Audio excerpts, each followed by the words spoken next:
这宜兰县来推动各中小营养午餐食免钱的政策到今呢，其实直直出现状况。这新计划是发现讲部分学校食材分装无写好清楚，也是讲甚至有这臭酸，也是讲这过期等等的问题。学校嘛无这稽查的记录，所以县政府是表示讲会请各校这营养午餐的秘书来做好管理，也那营养师也要好好辅导。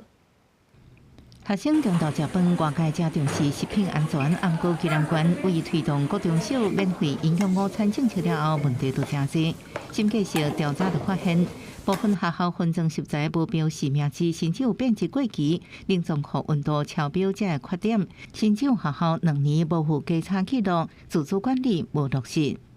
请午餐秘书的部分食材送到学校以后，学校会进行验收。那依据我们相关标准流程来去做验收，验收完以后到食材登录平台的部分去做登录。这个不是宜兰营养午餐第一摆发生问题，县政府表示会请各校午餐秘书照顾告诉 SOP 做好管理，营养师也做好辅导。不过外界也是有疑虑，家庭团体对中昼顿品质袂放心，因为县政府除了应该提高午餐经费、提高品质，也应该加强行政效能。费用的增加是，就像我刚刚讲，是一环之外，我觉得行政效能这个部分上面确实也是有很值得县府在这个部分上用心的地方。变成你要落实营养午餐，你不可能是透过一个没有人力成本的部分去做一个管理，因为这样子永远都是管理不好。教师职业工会认为，目前各校的午餐秘书拢是由行政人员甲老师兼任，